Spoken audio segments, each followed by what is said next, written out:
మోకాళ్ల నొప్పులు, gas, gut health వంటి సర్వ రోగాలకు నివారణి అరుణ యోగా ఆముదం.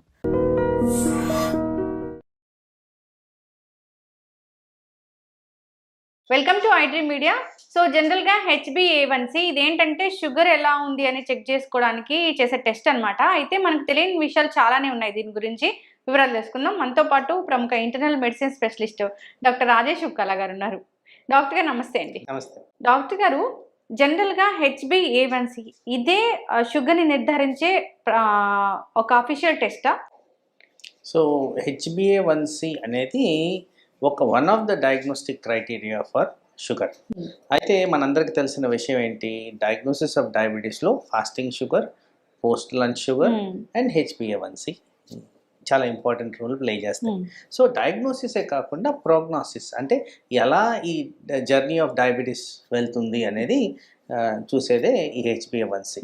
అయితే దీన్ని గ్లైకోసిలేటెడ్ హీమోగ్లోబిన్ అంటాం. గ్లైకోసిలేటెడ్ హీమోగ్లోబిన్ అంటే షుగర్ అతుక్కోనున్న హీమోగ్లోబిన్, అంటే హీమోగ్లోబిన్కి సంబంధించిన ఒక ప్రక్రియ ఇది. అయితే మనకు అర్థమయ్యేటట్టు చెప్పాలంటే, ఇంటికి పెయింట్లు వేస్తున్నప్పుడు 4-5 కోట్లు వేస్తే కానీ బాగా బ్రైట్నెస్ రాదు అని చెప్తారు. అలాగే ఈ coating of haemoglobin with sugar molecule అదే గ్లైకోసిలేటెడ్ హీమోగ్లోబిన్. సో నార్మల్గా ఒక ఎర్ర కణంకి సంబంధించిందే హీమోగ్లోబిన్. ఈ ఎర్ర కణం లైఫ్ స్పాన్ 120 days ఉంటుంది, 3 నెలలు. ఆ 3 నెలల యావరేజ్ సూచించేదే ఈ HbA1c. సో ఈ HbA1c కారణంగా మనకి లాంగ్ టర్మ్ షుగర్ కంట్రోల్ ఎలా ఉంది, 3 నెలల్లో ఎలా జరుగుతుంది. సో జనరల్గా నా ప్రాక్టీస్లో నేను గమనించేది ఏంటి, బ్లడ్ టెస్టులు చేయించుకునేటప్పుడు స్ట్రిక్ట్గా ఉండేసి ఏమి తినకుండా ఆ రోజు ఉదయం సాయంత్రం కరెక్ట్గా ఉందని చూపిస్తారు. కానీ వాస్తవానికి HbA1c చెక్ చేస్తే అసలు ఓవరాల్ ఎలా ఉండింది అనేది మనకి ఏర్పడుతూ ఉంటుంది. ఒక నార్మల్ పర్సన్లో 5.7 and below ఉంటే ఇది నార్మల్ కింద కన్సిడర్ చేస్తాం. 5.7 and below. Pre diabetic stage అనేది 5.7 నుంచి 6.4 వరకు ప్రీ డయాబెటిక్ స్టేజ్ కింద కన్సిడర్ చేస్తాం. 6.5 and above ఈజ్ డయాబెటీస్. అయితే ఒక డయాబెటిక్ పర్సన్లో జనరల్గా మా టార్గెట్ 6.5 ఉండేటట్టు చేస్తాం. ఎప్పుడైతే ఈ HbA1c హై లెవెల్కి చేరుకుంటుందో, హై లెవెల్ అంటే సహజంగా చాలా మందిలో ఆల్మోస్ట్ 80% ఆఫ్ పేషెంట్స్లో అరౌండ్ 8 కనిపిస్తూ ఉంటుంది, 8 and above. ఇది ఆర్గన్ డిస్ఫంక్షన్కి సంకేతం. 8 నుంచి పెరిగితే ఐడియల్గా 6.5 ఉండాలి. హయ్యర్ నెంబర్స్ ఉంటే ఇది ఆర్గన్ డిస్ఫంక్షన్కి సంకేతం. ఏదైతే మేము డయాబెటిక్ కాంప్లికేషన్స్ అని మాట్లాడతాం, ఎక్కువ శాతంలో డయాబెటిక్ ఫుట్, పుండు మానకపోవడం, రక్త ప్రసరణ లోపించడం, హార్ట్ ఎఫెక్ట్ అవ్వడం, బ్రెయిన్ ఎఫెక్ట్ అవ్వడం, కిడ్నీలు ఎఫెక్ట్ అవ్వడం, ఏవైతే డయాబెటిక్ రిలేటెడ్ కాంప్లికేషన్స్ అన్నీ ఉంటాయో అవి తరచుగా దీనికి సంబంధించిన వార్నింగ్ మిస్ అయినప్పుడే మనం చూస్తూ ఉంటాం. అంటే ఎవరైతే HbA1c పెరుగుతూ కూడా నెగ్లెక్ట్ చేస్తారో, ఇదేముంది లేదు ఒక నంబరే, HbA1c చెక్ చేసుకోరో, జస్ట్ ఆ బ్లడ్ టెస్ట్ ఇంట్లోనే షుగర్ చెక్ చేసుకొని నేను బాగున్నాను, ఇలా సెల్ఫ్ చీటింగ్ చేసుకునే వాళ్ళకి ఇది వచ్చేదానికి ఛాన్స్ ఎక్కువ. సో HbA1c కారణంగా మనకి long term complications of diabetes రాకుండా మనం సరి చేసుకోవచ్చు. సో దాని మీద అక్యూట్ అటెన్షన్ అనేది పే చేయాలి. తర్వాత ఈ మధ్యకాలంలో ఏవైతే ప్రతి సంవత్సరం వస్తున్న రివిజన్ ఆఫ్ డయాబెటిక్ గైడ్ లైన్స్లో HbA1cని ఫోకస్గా తీసుకొని HbA1c హై 10 and above ఉంటే కంపల్సరీ ఇన్సులిన్ ఇవ్వండి అంటారు. ఈ పాయింట్ ఎందుకు చెప్తున్నానంటే, నేను ఎప్పుడన్నా పేషెంట్ గురించి మాట్లాడుతున్నప్పుడు పేషెంట్తో డిస్కషన్ పాయింట్ వచ్చి HbA1c ఎక్కువగా ఉంది, కాస్త ఇన్సులిన్ వెంటనే వద్దు మాకొద్దు. వాళ్ళకున్న అపోహ ఏంటంటే, ఒక్కసారి ఇన్సులిన్ పెడితే లైఫ్ లాంగ్ ఇన్సులినే అనే అపోహలో ఉంటారు.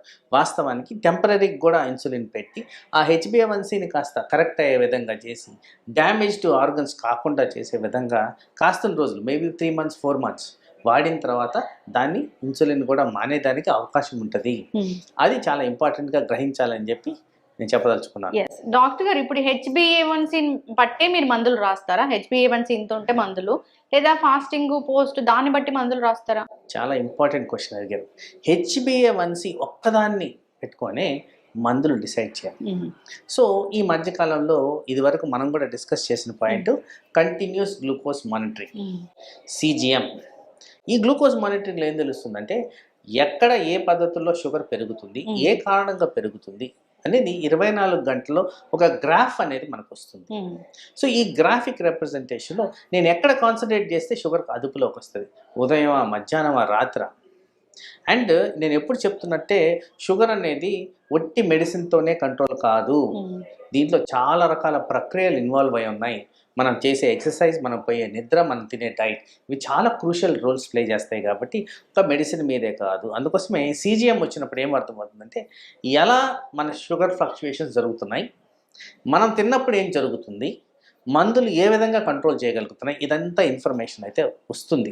సో హోలిస్టిక్గా మేము ఈ ఇన్ఫర్మేషన్ మొత్తం తీసుకొని HbA1c ఒక్కదాని మీదే కాకుండా వీటి మీద కూడా ఆధారపడి మేము డోసేజ్ అనేది డిసైడ్ చేస్తాం.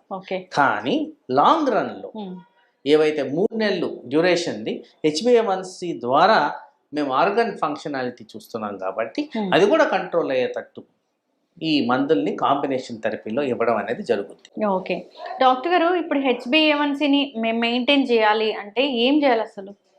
సో HbA1c ప్రాపర్గా మెయింటైన్ చేయాలంటే మీకు ఎవ్రీడే కంట్రోల్ అనేది ఇంపార్టెంట్. ఫర్ ఎగ్జాంపుల్ మనము తిరుపతి వెళ్ళాం, ప్రసాదం తెచ్చుకొని ఆ లడ్డు కాస్త తినకుండా కాస్త ఎక్కువగా తిన్నాం, మీ ఎక్స్కర్షన్ అనేది ఎక్కువ ఉంటుంది. కానీ అందరికున్న అలవాటు ఏంటి, ఒక లడ్డుతో వచ్చారు, 4 లడ్డులు తెచ్చుకొని 4-5 రోజులు తినడానికి ట్రై చేస్తారు. ఈ 4-5 రోజులు ఇంపాక్ట్ ఏదైతే ఉందో చాలా హై లెవెల్ ఆఫ్ షుగర్ ఉంటుంది. ఆ లెవెల్ ఆఫ్ షుగర్ వల్ల ఏమవుతుంది, HbA1c మీద ఉన్న కోటింగ్ అనేది పెరుగుతూ వస్తుంది. సో లాంగ్ టర్మ్ రిపర్కషన్స్ అనేది పెరుగుతూ ఉంటాయి.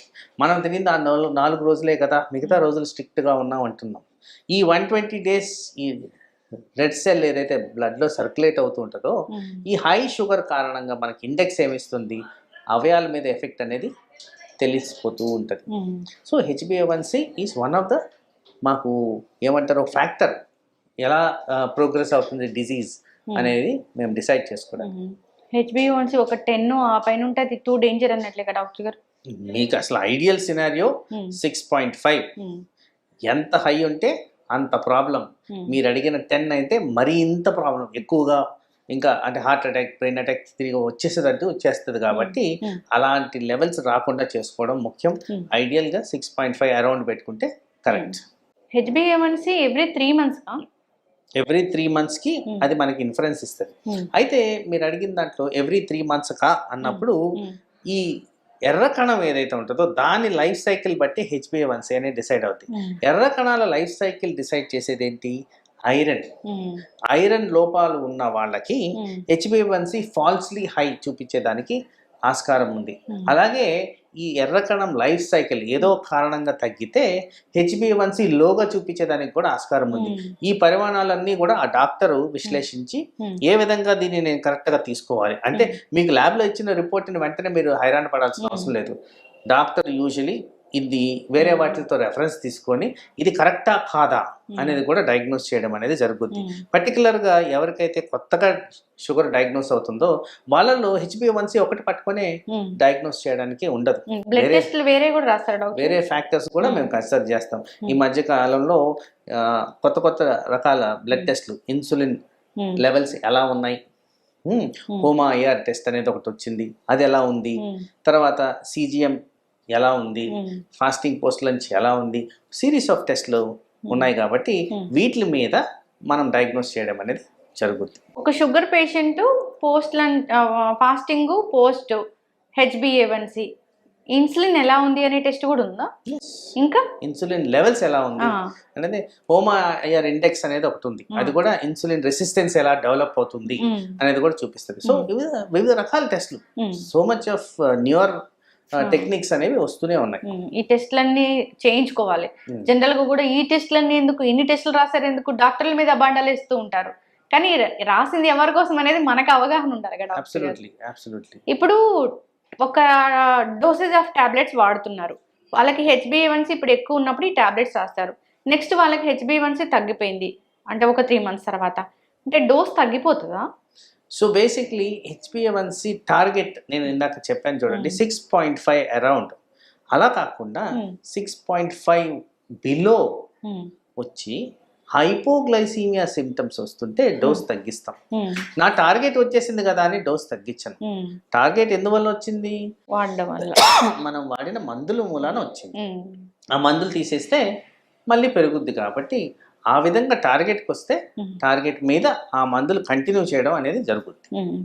ఇప్పుడు ఎప్పుడైనా వీళ్ళు మెయింటైన్ చేయట్లేదు సరిగా షుగర్ లెవెల్స్ అన్నప్పుడు అది అన్ని అవయవ ఆర్గాన్స్ మీద ఇబ్బంది అనేది చూపిస్తుంది. ఆ డాక్టర్ గారు జనరల్గా కూడా సీజిఎం అంటే కూడా అందరూ అదేదో పిన్ను అదేదో పెడతారు అట్లా భయపడుతూ ఉన్నారు. దాని గురించి ఏం చెప్తారు? సో ఇది చాలా సింపుల్ డివైస్ అండి. ఒక స్టిక్కర్ పెట్టినట్టే అనిపిస్తుంది మనకి. చేతి భాగం మీద పెడతారు. సో దానివల్ల భయపడాల్సిన అవసరమే లేదు. దానివల్ల బెనిఫిషియల్ ఎఫెక్ట్స్ చాలా ఉంటాయి. చాలా మంది అంటారు నేను డైట్ ప్రాపర్గా తీసుకుంటున్నాను, మీరు చెప్పిన అన్ని ఫాలో అవుతున్నాను, అయినా కానీ నాకు షుగర్ పెరుగుతుంది. ఇలాంటి ఇన్ఫర్మేషన్ CGM ద్వారా చాలా ఈజీగా వస్తుంది.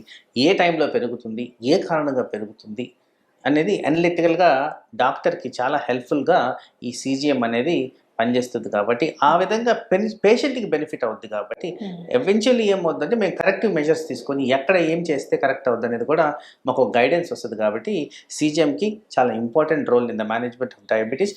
లాంగ్ టర్మ్లో HbA1c కూడా ఇక్కడ మన కంట్రోల్లో వచ్చేస్తుంది. కాబట్టి ఆ విధంగా అవయాల మీద ఎఫెక్ట్స్ పడకుండా, కాంప్లికేషన్స్ రాకుండా, కాంప్లికేషన్స్ ఫ్రీ డయాబెటీస్ని మెయింటైన్ చేయడమే మా లక్ష్యంగా మేము మెయింటైన్ చేస్తాం. ఇన్సులిన్ తీసుకుంటే అసలు కాంప్లికేషన్స్ రావు, షుగర్ కూడా పెరగదు. కాంప్లికేషన్స్ రావు అంటే ప్రాపర్ పద్ధతులు. ఇన్సులిన్ దగ్గర కూడా చాలా అపోహలు ఉన్నాయండి. తీసుకునే విధానం ఎక్కడైనా తీసుకోవచ్చు శరీరంలో అనేది ఉంది. దానికి ఒక స్ట్రిక్ట్ గైడెన్స్ ఉంది. ఏ పార్టీలో తీసుకోవాలనేది మీ డాక్టర్ గారిని అడిగితే క్లియర్గా చెప్తారు. ఏ విధంగా తీసుకోవాలి, ఇన్సులిన్ ఏ విధంగా స్టోర్ చేయాలి, ఇవన్నీ కూడా క్లుప్తంగా తెలుసుకొని ఆ విధంగా చేస్తేనే ఇది మనకి సరిగ్గా బాడీలో ఎక్కుతుంది. టాబ్లెట్స్, ఇన్సులిన్ ఏది best? Always insulin is best. కానీ needle phobia, inertia of insulin మేము మెడికల్ టర్మ్స్లో వాడేది. దాని కారణంగా ఎక్కువగా ఇన్సులిన్ వాడలేకపోతున్నాం. కానీ ఇప్పుడు వచ్చిన ఆధునిక మెడిసిన్స్ చాలా పవర్ఫుల్ ఉన్నాయి కాబట్టి, చాలా విధాల బెనిఫిషియల్స్ ఉన్నాయి కాబట్టి అవి కూడా బాగానే పనిచేస్తున్నాయి. ఇప్పుడు మౌంజారో, ఇంక్లిజరాల్ కూడా డయాబెటీస్ కోసమేనా? ఈ రెండు ఎన్ని రోజులకు ఒకసారి తీసుకోవాలి? అది యూజువల్లీ ఇప్పుడున్న గైడెన్స్ ప్రకారం వారానికి ఒక్కసారి, ఎవ్రీ వీక్ ఒకసారి. దానికి డోసెస్ పెంచుకునే విధంగా మీ అవసరాన్ని బట్టి డిసైడ్ చేయడం జరుగుతుంది. అది కూడా డాక్టర్ దగ్గర వచ్చి తీసుకోవాలి. అంటే ప్రిస్క్రిప్షన్ అనేది మేము ఇవ్వడం జరుగుతుంది. ఇంట్లో ఉంటే తీసుకోవచ్చు. ఇప్పుడు మెడికల్ షాప్కి వెళ్ళి కూడా తీసుకొని డైరెక్ట్గా ఒబెసిటీ తగ్గించుకోవచ్చు, డయాబెటీస్ తగ్గించుకోవచ్చు అనేది నడుస్తుంది డాక్టర్ గారు బయట. Generally not advisable. బికాస్ అది సైడ్ ఎఫెక్ట్స్ ఏంటి, మీ ప్రొఫైల్కి సరిపోద్దా లేదా, కొన్ని కండిషన్స్లో పర్టికులర్గా thyroid cancer, pancreatic cancer, pancreatitis అనే కండిషన్, ఇలాంటి వాటిల్లో ఇట్లాంటి మంజారో లాంటి డ్రగ్స్ వాడకూడదు. కాబట్టి మీరు డాక్టర్ని కలిసి ఆ ఎక్స్పర్ట్ ఒపీనియన్ ద్వారా ఎంత డోస్ తీసుకోవాలనేది డిసైడ్ చేసుకోవడం మంచిది. అంటే పేషెంట్స్ వచ్చినప్పుడు ఇప్పుడు కొత్త ఇంజెక్షన్స్ వచ్చాయి తీసుకోవచ్చా డాక్టర్ గారు, ప్రిస్క్రైబ్ చేస్తారని అడుగుతున్నారా? జనరల్గా అడుగుతున్నారు. అక్కడ ఫ్యూ థింగ్స్, ఫైనాన్షియల్ ఆస్పెక్ట్ కొద్దిగా ఎక్స్పెన్సివ్ ఉంది. తర్వాత రెగ్యులర్గా వేసుకోవాలి. అంటే ఈ ఇంజెక్షన్స్ వచ్చిన బెనిఫిట్స్ ఏవైతే ఉంటాయో ఆ ఇంజెక్షన్ వాడినంతసేపే ఉంటాయి. అవి మానేస్తే రివర్సల్ అనేది చాలా హై ఛాన్సెస్ అనేది ఉంది. తర్వాత కొంతమందిలో కాస్త గ్యాస్ట్రో ఇంటెస్టైనల్ సిమ్టమ్స్, అంటే జీర్ణాశయానికి సంబంధించిన symptoms like vomiting, diarrhoea, constipation, కడుపులో నొప్పి, ఇలాంటివి రావడం జరుగుతుంది. కాబట్టి ఇవన్నీ గమనించుకోవాలి. కాబట్టి ఇది డాక్టర్ సలహాలు, సూచనల ద్వారా తీసుకోవడం అనేది ముఖ్యం. చక్కటి ఇన్ఫర్మేషన్ డాక్టర్ గారు. తెలీదు నాకు ఆ మౌంజారో ఎలా పనిచేస్తుంది, ఏంటి, ఈ టాబ్లెట్స్ ఉన్నాయి కదా ఇవే వేసుకోవచ్చా అనే వాటి గురించి కన్ఫ్యూజన్ ఉంటుంది. కాకపోతే కొత్త మందు వచ్చింది దాన్ని ట్రై చేద్దాం అనుకునే వాళ్ళు కూడా ఉంటారు. వీక్లీ వన్స్ కాబట్టి అది మనకి తీసుకుంటే సరిపోతుంది. కానీ పూర్తి స్థాయిలో షుగర్ని తగ్గిస్తుంది అంటే అది కూడా లేదు కదా, అది కూడా మెయింటైన్ చేయడమే కదా. ఇప్పుడు ఈ మందులు, ఈ ఇన్సులిన్ ఎలాగో ఈ మౌంజారో కూడా వీక్లీ వన్స్ అలాగే డాక్టర్ గారు? కంప్లీట్గా డయాబెటీస్ని అయితే రివర్స్ చేయదు. ఊబకాయని తగ్గిస్తుంది, షుగర్ని అదుపులో ఉంచుద్దే. కానీ అది కూడా అది వేసుకున్నంత వరకే దాని బెనిఫిట్స్. అది మానేస్తే రివర్సల్ అనేది చాలా హై ఛాన్సెస్. ఇక్కడ ఊబకాయం మెయిన్ టార్గెట్. కాంప్లికేషన్స్ అయితే ఉన్నాయి, రిలేటెడ్ అడ్వర్స్ ఈవెంట్స్ అయితే ఉన్నాయి. అవి తక్కువే కానీ డాక్టర్ని సంప్రదించి తీసుకోవడం అనేది ముఖ్యం. ఎస్, చక్కటి ఇన్ఫర్మేషన్ డాక్టర్ గారు. HbA1c అనేది ఒక మంచి టెస్ట్, దాన్ని చేయించుకోవాల్సిందే. డాక్టర్ చెప్పినప్పుడు 3 నెలలకు ఒకసారి దాన్ని చేస్తారు. సో దాన్ని బట్టి మందులు రాస్తారా అంటే డిపెండ్స్ ఆన్ వాళ్ళ కండిషన్. ఇంకొకటి CGM అని కూడా ఉంటుంది, దాన్ని బట్టి మందులు రాయడం అనేది జరుగుతుంది. అందరూ దీన్ని ఫాలో అవ్వాలని కోరుకుందాం. చాలా చక్కటి ఇన్ఫర్మేషన్ అండి, ధన్యవాదాలు. And for more videos, Please subscribe to iDream. Please subscribe to iDream. Please subscribe iDream. And please subscribe to iDream. For more videos, subscribe to iDream. please like, share, and subscribe to the channel. Congratulations, iDream. subscribe to iDream. Subscribe to iDream. So subscribe to iDream Media. iDream की iDream team अंदर की huge congratulations. Please subscribe iDream Media. Please subscribe to iDream. Subscribe iDream. Please subscribe to iDream. iDream అంటే నా కళల ఛానల్ను subscribe చేసుకున్న నోరు తిరుగుతలేదు, మీరైతే గంట గుర్తు కొట్టండి. For more such videos, please subscribe to iDream. Subscribe to iDream. Please subscribe to iDream. Please subscribe iDream Media. Please do subscribe to iDream. Please subscribe to iDream Media. For best entertainment and information, please subscribe iDream. And don't forget to subscribe to iDream.